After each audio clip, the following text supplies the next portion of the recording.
கிறிஸ்துவுக்குள் மிகவும் பிரியமானவர்களே, ஆண்டவரும் இரட்சகருமாக இருக்கிற இயேசு கிறிஸ்துவின் இனிய நாமத்தில் என் அன்பின் வாழ்த்துதல். ஒவ்வொரு நாளும் நம்முடைய ஆண்டவர் நம்மை கண்மணியைப் போல காத்து வருகிறார். நம்முடைய கண்ணீரை துடைக்கிறார், நம்முடைய துக்கத்தை மாற்றுகிறார், நம்முடைய வியாதிகளை எல்லாம் சுகமாக்குகிறார். நமக்கு விரோதமாய் வருகிற பலவிதமான போராட்டங்களில் ஆண்டவர் நமக்கு துணை நின்று அற்புதங்களை செய்கிறார். இந்த நாளிலும் ஜூலை மாதத்திற்கான ஆசீர்வாத வார்த்தையை நாம் தியானிக்க போகிறோம். ஒவ்வொரு மாதமும் ஆண்டவர் கொடுக்கிற அந்த நல்ல வார்த்தைகள் நாம் ஜெபிப்பதற்கும் அந்த ஆசீர்வாதத்தை சுதந்தரித்து கொள்வதற்கும் ஆண்டவர் நமக்கு கிருபை கொடுப்பார். இப்பொழுதும் இந்த ஜூலை மாதத்திற்காய் ஆண்டவர் கொடுக்கிற வார்த்தை எண்ணாகமம் 24:5. எண்ணாகமம் 24:5. யாக்கோபே உன் கூடாரங்களும் இஸ்ரவேலே உன் வாசஸ்தலங்களும் எவ்வளவு அழகானவைகள் என பீலையாம் என்கிற ஒரு மனுஷன், வேதம் சொல்லுகிறது, தேவனுடைய ஆவியானவர் அவன் மேல் இறங்கினார். அவன் தேவ ஆவியினால் நிரப்பப்பட்டு இஸ்ரவேல் ஜனங்களை அவன் பார்த்த பொழுது ஆவியானவர் அவனுக்குள் இருந்து இந்த வார்த்தைகளை அவர் சொல்லுகிறார். யாக்கோபே உன் கூடாரங்களும் இஸ்ரவேலே உன் வாசஸ்தலங்களும் எவ்வளவு அழகானவைகள். எனக்கு அன்பானவர்களே, இந்த மாதத்தில் ஆண்டவர் நமக்கு கொடுக்கிற ஒரு அற்புதமான வாக்கு, உன்னுடைய வாசஸ்தலங்கள் அழகானவைகள், உன்னுடைய குடும்பம் அழகான குடும்பம், உன்னுடைய பிள்ளைகள் அழகாய் ஆசீர்வாதமாய் நான் அவர்களை உனக்கு ஆசீர்வதித்து கொடுப்பேன். இந்த வாக்கை ஆண்டவர் நமக்கு கொடுக்கிறார். ஒருவேளை இன்றைக்கு இந்த வார்த்தையை கேட்டுக்கொண்டிருக்கிற நம்முடைய குடும்பங்களில் பல பிரச்சனைகள் இருக்கலாம். நாம் சொல்லலாம், என் குடும்பம் ஆசீர்வாதமாய் இல்லை, தரித்திரமாய் இருக்கிறது, என் குடும்பத்தில் நல்ல வேலை இல்லை, பிள்ளைகள் படிப்பை தொடர முடியாமல் அவர்கள் படிப்பை நிறுத்தி இருக்கிறார்கள், சிலர் ஃபெயில் ஆயிட்டாங்க, அவர்களுக்கு நினைத்த கோர்ஸ் கிடைக்கல, தொடர்ந்து பணம் கொடுத்து அவர்களை படிக்க வைக்க முடியலை, என்னுடைய வாசஸ்தலம் அழகா இல்லையே, திருமணம் தடைப்பட்டு நிற்கிறது, பிள்ளைகள் திருமண வயதை கடந்து அவர்களுடைய வயது ஏறிக்கொண்டு போகிறது, என்னுடைய வாழ்க்கை அழகா இல்லையே, என்னுடைய வாசஸ்தலம் அழகா இல்லையே என்று நினைக்கலாம். தீராத வியாதி என் குடும்பத்தில் வந்துடுச்சது, என் கணவன் இல்லாவிட்டால் என் மனைவி இல்லாவிட்டால் என் பிள்ளைகள் வியாதிப்பட்டு இருக்கிறார்கள், என் குடும்பம் அழகா இல்லை என்று நீங்கள் யோசிக்கலாம். இல்லாவிட்டால் சில குடும்பங்களில் வறுமை வறுமை வறுமை, சில குடும்பங்களில் சாபம், தொழில் முன்னேற்றம் இல்லை, நஷ்டம், கடன், என் குடும்பம் என் வாசஸ்தலம் அழகா இல்லையே என்று நீங்கள் வேதனையோடு கூட இருக்கலாம். எனக்கு அன்பானவர்களே, ஆண்டவர் இந்த வார்த்தையை உங்களுக்கு கொடுக்கிறார். நம்புங்க, விசுவாசியுங்க. யாக்கோபே உன் கூடாரங்களும் இஸ்ரவேலே உன் வாசஸ்தலங்களும் அழகானவைகள். எவ்வளவு அழகு என்றால் மிக அழகு. அதுதான் அந்த இடத்தில் அந்த வார்த்தை சொல்லுகிறது. நான் மிக அழகாய் நான் சொல்ல விரும்பினால், உன் குடும்பம் உன் வாசஸ்தலம் அழகானவைகள். இன்றைக்கு இயேசுவின் நாமத்தினாலே இந்த ஆசீர்வாதத்தை உங்கள் மேல் இயேசுவின் நாமத்தில் நான் வைக்கிறேன். உன் குடும்பம் அழகான குடும்பமாய், உன்னுடைய பிள்ளைகள் ஆசீர்வாதமானவர்களாய், நம்முடைய வாசஸ்தலம் சந்தோஷத்தினால், சமாதானத்தினால், ஐஸ்வர்யத்தினால் நிரம்பி இருக்கிற ஒரு வாசஸ்தலமாய் ஆண்டவர் மாற்றுவார். விசுவாசிங்க. நாம் ஆண்டவருடைய பிள்ளைகள். இயேசுவை நம் இருதயத்தில் விசுவாசிக்கிறோம். அவர் நமக்காய் மரித்தார். நம்முடைய பாவங்களை மன்னிக்கும்படி சிலுவையில் ஜீவனை கொடுத்தார். 3ஆம் நாள் உயிரோடு எழுந்தார். அதை விசுவாசித்து அறிக்கை செய்தோம். நம்முடைய வாழ்க்கை மாறியது.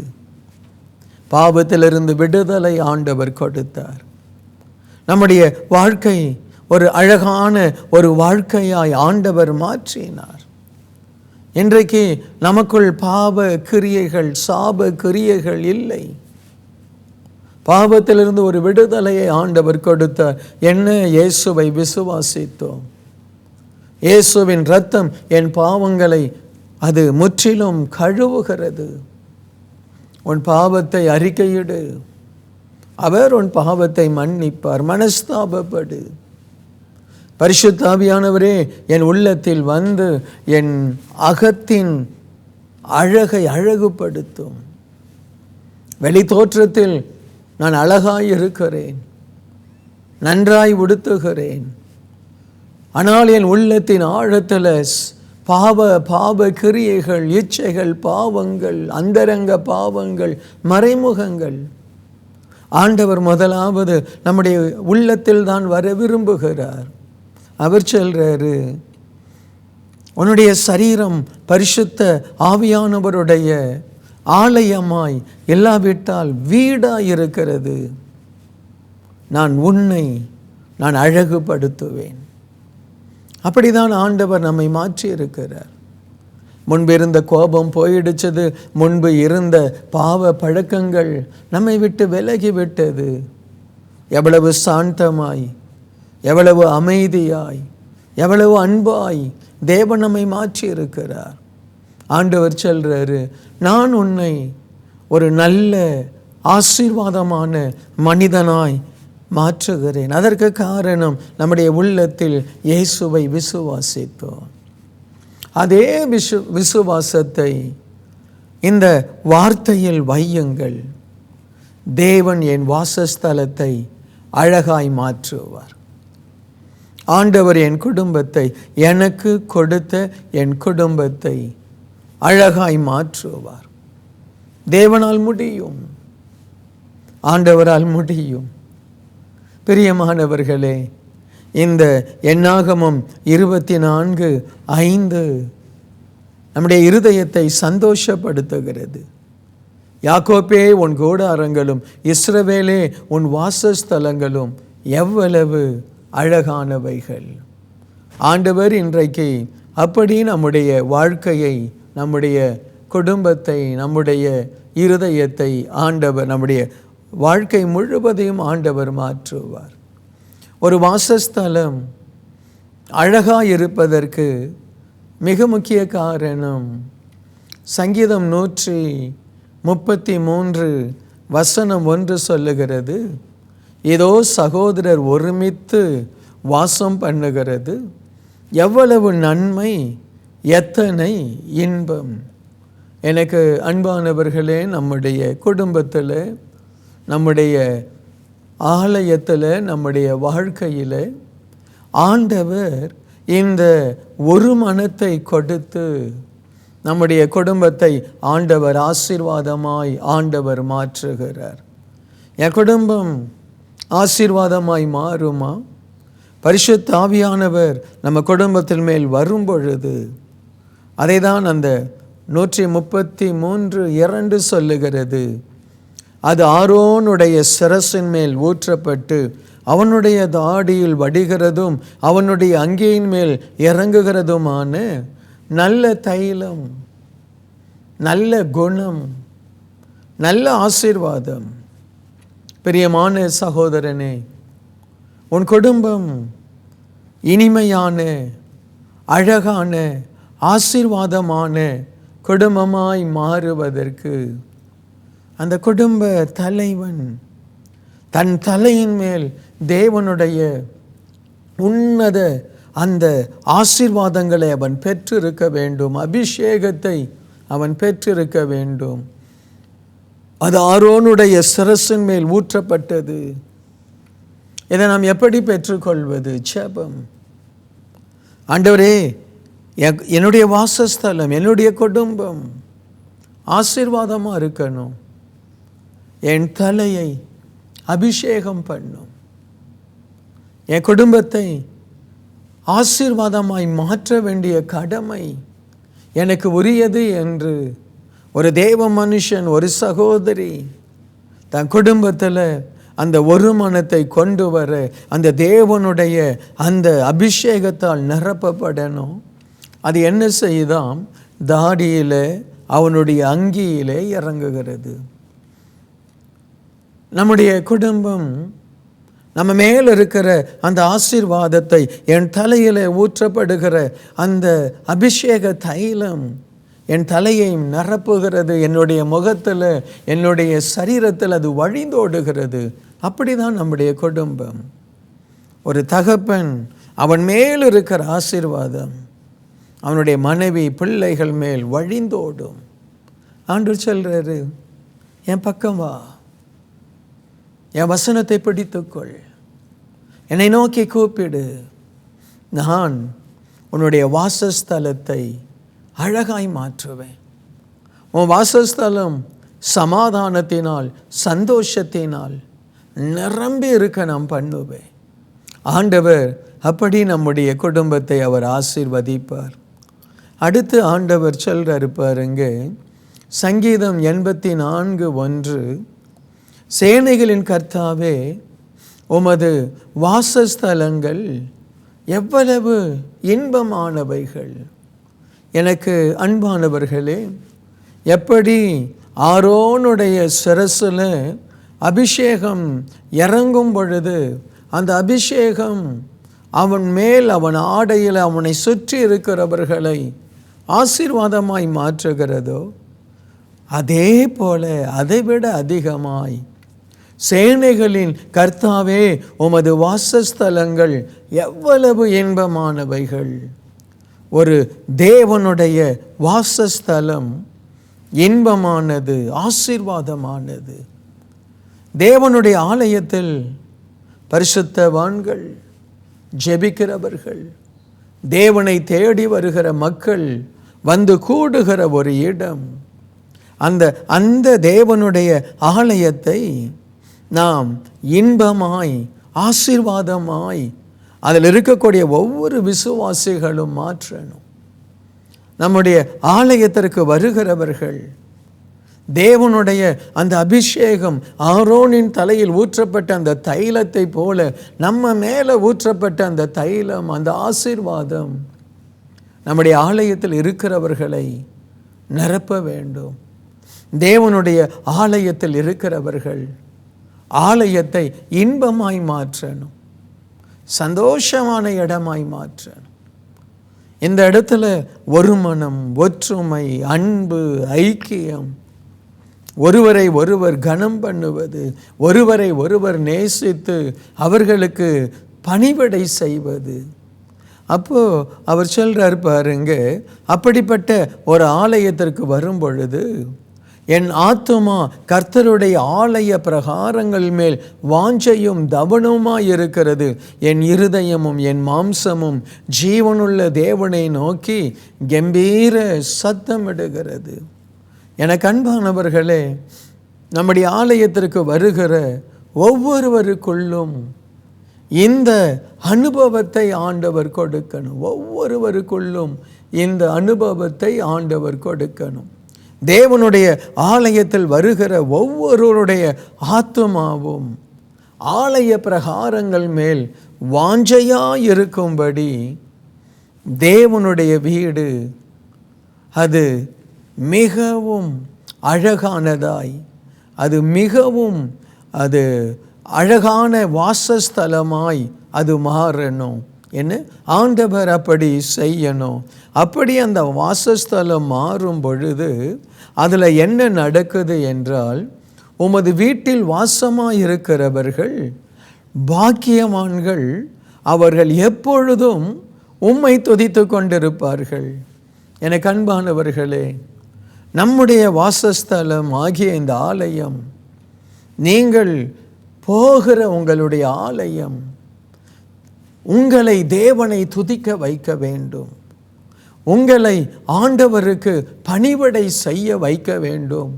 உங்களை உங்களுடைய ஆலயம் ஆசீர்வாதமாய் மாற்ற வேண்டும். அப்படிப்பட்ட ஒரு ஆசீர்வாதம் உள்ள ஒரு ஆலயம்தான் அழகான ஆலயம். ஆண்டவர் சொல்றாரு, யாக்கோபே, இஸ்ரவேலே, உன் வாசஸ்தலங்கள் எவ்வளவு அழகானவைகள். எனக்கு அன்பானவர்களே, நம்முடைய வீடு அழகாக இருக்கணும், நாம் அழகாக இருக்கணும், நம்முடைய ஆலயம் ஆசீர்வாதமாய் அழகாக இருக்கணும். இந்த அனுபவம் நம்முடைய ஆலயத்தில் வரும் பொழுது, இந்த ஆலயத்தில் வருகிறவர்கள் சொல்லுகிற ஒரு வார்த்தை என்னவாய் இருக்கும்? 1000 நாளை பார்க்கிலும் உமது பிரகாரங்களில் செல்லும் ஒரே நாள் நல்லது. ஆகாமிய கோடாரங்களில் வாசமாய் இருக்கிறதை பார்க்கிலும் என் தேவனுடைய ஆலயத்தின் வாசற்படியில் நான் காத்திருப்பதையே நான் தெரிந்து கொள்வேன். ஆலயத்தில் இருக்கிறவர்களுக்கு ஆலயம் ஆசீர்வாதமாய், சந்தோஷமாய், மகிழ்ச்சியாய் மாறும்போது, அது அழகாய், அது பிரியமான ஸ்தலமாய் மாறும் பொழுது, ஆலயத்தில் இருக்கிற தேவ பிள்ளைகள் ஆலயத்திற்கு வருவது அவர்கள் மிகுந்த ஆசீர்வாதமாய் கருதுவார்கள். ஆலயத்தில் வந்து சகோதர சகோதரிகளை பார்க்கும் பொழுது, ஆலயத்தில் அவர்கள் ஊழியம் செய்யும் பொழுது, பாடும் பொழுது, ஆராதிக்கும் பொழுது அவர்களுடைய இருதயம் பூரிக்கும். ஐயோ, உலகத்தில் கிடைக்காத ஒரு சந்தோஷம், உலகத்தில் கிடைக்காத ஒரு அமைதி, ஒரு நம்பிக்கை, ஒரு தைரியம் எனக்கு தேவனுடைய ஆலயத்தில் கிடைக்கிறது. ஆகவே ஒவ்வொரு பக்தனும் ஒவ்வொரு தேவ பிள்ளையும் சொல்லுவார்கள், உலகத்தில் இருப்பதை விட நான் தேவனுடைய ஆலயத்திற்கு வருவது தான் எனக்கு ஆசீர்வாதம். இந்த ஒரு ஆசீர்வாதத்தை நம்முடைய ஆலயம், நீங்கள் இருக்கிற ஆலயம் அப்படிப்பட்ட ஒரு அழகான ஆலயமாய் மாறுவது அவ்வளவு ஒரு ஆசீர்வாதம். எனக்கு அன்பானவர்களே, நாம் தனிப்பட்ட விதத்தில் நாம் ஆசீர்வாதமாக இருக்கணும். அதே போல நம்முடைய குடும்பம் இன்னும் அழகாய் மாறுவதற்கு நிறைய காரியங்கள் இருக்குது. குடும்பத்தில் ஒரு அழகான வாசஸ்தலம், நான் அடிக்கடி விளையாட்டாய் சொல்லுவதை போல, ஒரு அழகான வாசஸ்தலத்தில் நல்ல ஆகாரம் இருக்கணும், நல்ல சுவையான ஆகாரம். அந்த டின்னர் டைம் இல்லாட்ட அந்த லன்ச் டைம் அந்த வீட்டில் இருக்கும் பொழுது அந்த ஆகாரத்தின் நறுமணம் அவ்வளவு ஆசீர்வாதமாக இருக்கணும்.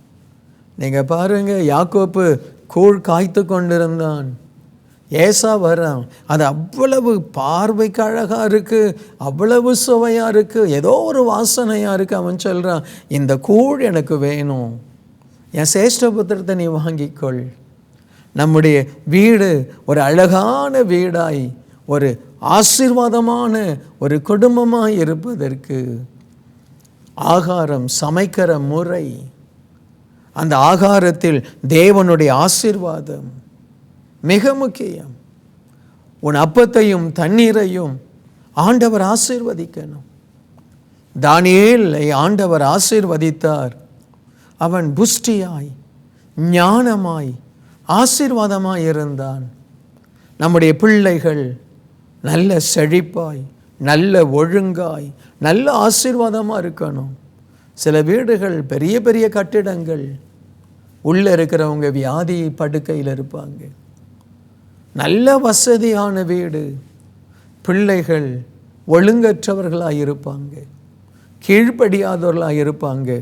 ஆனால் ஆண்டவர் உங்களுக்கும் எனக்கும் வாக்கு கொடுக்கிறார். உன் வாசஸ்தலம் ஆசீர்வாதமாக இருக்கும். ஒரு நல்ல ஒரு வார்த்தை பாருங்க. 1 பேதுரு 3வது அதிகாரம் வசனம் 1 மற்றும் 2. அந்தபடியே மனைவிகளே உங்கள் சொந்த புருஷருக்கு கீழ்ப்படிந்திருங்கள்.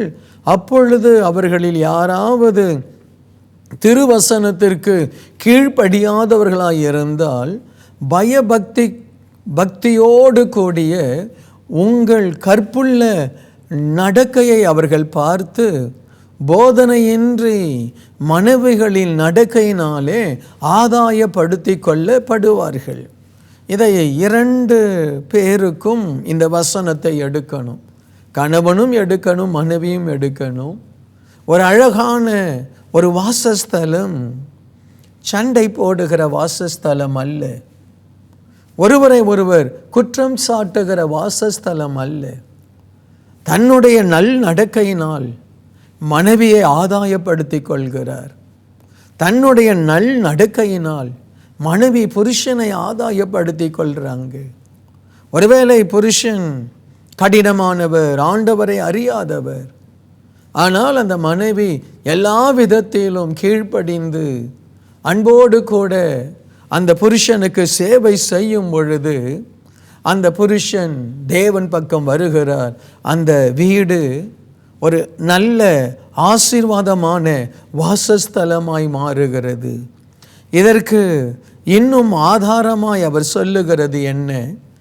1 பேதுரு 3:3 மயிரை பின்னி பொன் ஆபரணங்களை அணிந்து உயர்ந்த வஸ்திரங்களை உடுத்து கொள்ளுதல் ஆகிய புறம்பான அலங்கரிப்பு உங்களுக்கு அலங்காரம் அல்ல.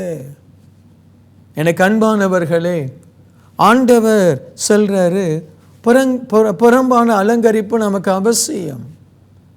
நாம் பார்ப்பதற்கு அழகாக இருக்கணும். என்ன நல்ல முக தோற்றம், நல்ல ஒழுங்கு, நல்ல அழகு, நல்ல ட்ரெஸ்.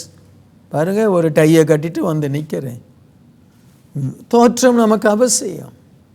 ஆனால் அதை விட மிக முக்கியம் 4வது வசனம் பாருங்க. அழியாத அலங்கரிப்பாக இருக்கிற சாந்தம், அமைதலுள்ள ஆவி, இருதயத்தில் மறைந்திருக்கிற குணமே உங்களுக்கு அலங்காரமாய் இருக்க கடவது. அதுவே தேவனுடைய பார்வையில் விலையேற பெற்றது. இந்த நாளிலே எனக்கு பிரியமானவர்களே, ஆண்டவர் வாக்கு கொடுக்கிறார். நான் உன் வீட்டை அலங்காரமாய் மாற்றுவேன். நான் உன் குடும்பத்தை ஆசீர்வாதமாய் அழகாய் நான் மாற்றுவேன். ஆனால் நீ என்ன செய்யணும்? உன்னுடைய அலங்காரம் எப்படிப்பட்டதாக இருக்க வேண்டும்? அதாவது தேவனுடைய பார்வையில் விலையேற பெற்ற அந்த சாந்தம், அந்த நற்குணம், எவைகளினால் உன்னை நிரப்பு.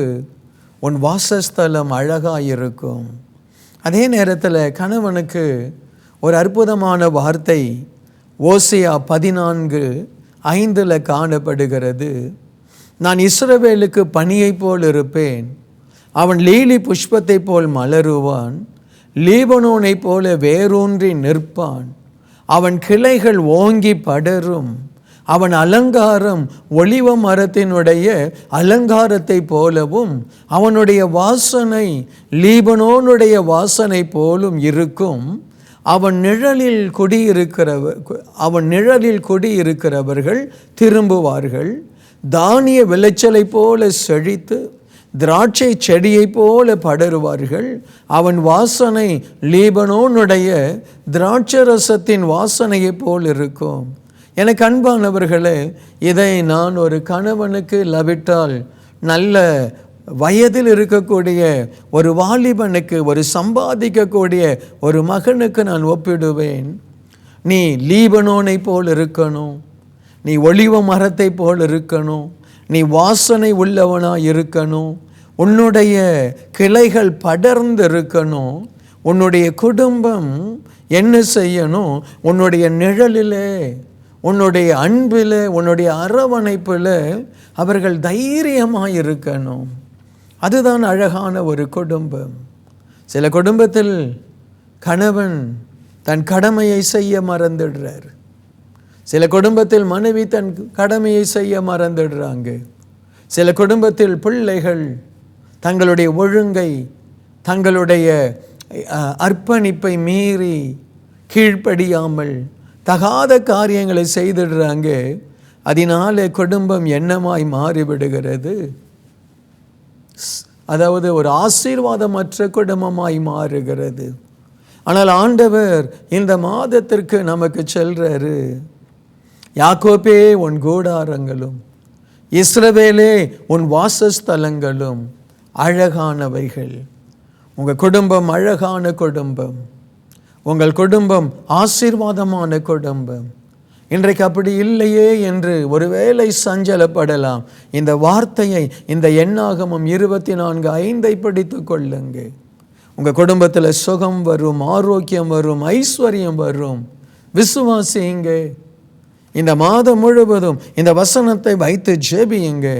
என் வாசஸ்தலம் அழகான வாசஸ்தலம், என் வாசஸ்தலம் சமாதானமான வாசஸ்தலம். காலையில் எழுந்தவுடனே சொல்லுங்க, என் குடும்பம் அழகான குடும்பம், என் குடும்பம் ஆசீர்வாதமான குடும்பம், என் குடும்பம் கர்த்தருடைய கிருபையினால பராமரிக்கப்படுகிற குடும்பம். நிச்சயமாய் ஆண்டவர் உங்களையும் உங்கள் குடும்பத்தையும் ஆசீர்வாதமாய் மாற்றுவார். ஜெபிப்போமா? தகப்பனே, இந்த ஜூலை மாதத்திற்காய் நீர் கொடுத்த இந்த வாக்குக்காய் நன்றி. எத்தனையோ பேர் என் குடும்பம் இப்படி ஆகிவிட்டது, நல்லா இருந்த குடும்பம் இப்படி ஆயிடுச்சு, செழிப்பாக இருந்த குடும்பம் இப்படி ஆயிடுச்சு, ஐயோ இந்த குடும்பத்தில் வந்த அந்த பேர் ஆபத்தினால், பேரிடரினால் இந்த குடும்பம் எல்லாவற்றையும் இழந்து நிற்குதே, நடுத்தருவுக்கு வந்துட்டாங்களேன்னு சொல்லி உங்கள் குடும்பத்தை குறித்து ஒருவேளை நீங்கள் கவலையோடு துக்கத்தோடு இருக்கலாம். இந்த தேவ செய்தி உங்களுக்காய் ஆண்டவர் கொடுக்கிறார், நாம் ஒவ்வொருவருக்காய் கொடுக்கிறார். ஆண்டவர் சொல்றாரு, உன் குடும்பம் அழகான குடும்பமாய் நான் மாற்றுவேன், ஆசீர்வாதமான குடும்பமாய் நான் மாற்றுவேன், உன் குடும்பத்தை அலங்காரமாய் நான் மாற்றுவேன், உன் குடும்பத்தில் என்னுடைய ஆசீர்வாதத்தை கொடுப்பேன், செழிப்பை கொடுப்பேன், சமாதானத்தை கொடுப்பேன், ஐக்கியத்தை கொடுப்பேன், அன்பை கொடுப்பேன், தீர்க்க ஆயுசை கொடுப்பேன், நல்ல சுகத்தை கொடுப்பேன். நீங்கள் ஆசீர்வாதமாக இருப்பீர்கள். குடும்பத்தில் உள்ள ஒவ்வொருவரும் பொருத்தனை எடுங்க. என் குடும்பத்தை நான் அழகுபடுத்தணும். சபையில் இருக்கிற ஒவ்வொருவரும் பொருத்தனை எடுங்க. என் சபையை நான் அழகான சபையாய் நான் மாற்றுவேன். வேலை செய்கிற இடத்துல உங்கள் தொழிலை ஆண்டவர் அழகாய் ஆசீர்வாதமாய் மாற்றுவார். நல்ல பிதாவே, இந்த தேவனுடைய வார்த்தை ஒவ்வொரு குடும்பத்திற்கும் அவசியம். எங்கள் குடும்பங்கள் இடிந்து போய் பிரிந்து போய் ஆண்டவரே பிசாசினால், செய்வினையினால், வியாதியினால், ஆண்டவரே விபத்துகள், நாச மோசங்களினால், ஆண்டவரே குடி பழக்கத்தினால், போதை பழக்கத்தினால் குடும்பங்கள் ஆண்டவரே அழகை இழந்து காணப்படுகிறது. இந்த குடும்பங்களை அழகுபடுத்த இயேசுவே, சகைவு வீட்டிற்கு போனவரே, ஆண்டவரே லாசரு வீட்டிற்கு போனவரே, அந்த இடத்துல அந்த குடும்பங்களை அழகுபடுத்தினவரே, ஒரே பிள்ளையை இழந்து கடந்த யாவீரின் வீட்டில் போய் அந்த குழந்தையை உயிரோடு எழுப்பி, லாசருவை உயிரோடு எழுப்பி, பாவியாயிருந்த சகைவை ஆண்டவரே நீர் நீதிமானாய் மாற்றி அழகுபடுத்தினீரே. இன்றைக்கும் எந்தெந்த குடும்பங்களில் இயேசுவே என் குடும்பத்தை அழகுபடுத்தும், அழகுபடுத்தும், அழகுபடுத்தும், என் குடும்பமும் சமுதாயத்தில் ஆசீர்வாதமாய் இருக்கணும் என்று ஆண்டவரே கண்கலங்கி செபிக்கிறார்களோ, அத்தனை குடும்பங்களிலும் உம்முடைய பிரசன்னம் இறங்குவதாக, உம்முடைய ஆசீர்வாதம் அவர்களை நிரப்புவதாக. பரிசுத்த ஆவியானவருடைய ஆளுகை அந்த குடும்பங்களில் இருக்கிற இருள், பிசாசின் கிரியைகள், செய்வினை கட்டுகள், மந்திரங்கள், சாபங்கள் இயேசுவின் நாமத்தினால் நிர்மூலமாவதாக. ஒரு புதிய ஆசீர்வாதம் குடும்பங்கள் மேல் இறங்கட்டும். இவருடைய குடும்பங்கள் அழகாய் மாறட்டும். இயேசுவின் நாமத்தில் வாழ்த்தி செபிக்கிறேன் பிதாவே. ஆமேன், ஆமேன்.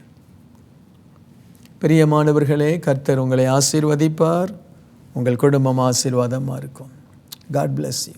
அன்பார்ந்த நேயர்களே, இந்நிகழ்ச்சியின் மூலம் நீங்கள் பெற்றுக்கொண்ட ஆசீர்வாதங்களை எங்களோடு பகிர்ந்து கொள்ளுங்கள். உங்களுடைய தெளிவான முகவரி மற்றும் தொலைபேசி எண்ணோடு சேர்த்து எழுதி அனுப்ப வேண்டிய முகவரி: கிங் ஆஃப் க்ளோரி, எண் 4, new salt colony, Tiruchendur road, Thoothukudi 628001. உங்கள் ஜெபத் தேவைகளுக்கு எங்களை தொடர்பு கொள்ள வேண்டிய தொலைபேசி எண்கள் 0414200675 மற்றும் 8220014177. நீங்கள் இந்த ஊழியத்தை தாங்க விரும்பினால் உங்கள் காணிக்கைகளை கிங் ஆஃப் க்ளோரி என்ற பெயருக்கு காசோலையாகவோ அல்லது டிமாண்ட் டிராஃப்டாகவோ அனுப்பலாம். எங்கள் account number 120213500003195. Bank Karur Vysya bank, branch Thoothukudi. IFSC code KVBL 0001202. தயவு செய்து உங்கள் தசம பாகங்களை எங்களுக்கு அனுப்ப வேண்டாம். அது உங்கள் சபைக்குரியது. தேவன் உங்களை ஆசீர்வதிப்பாராக.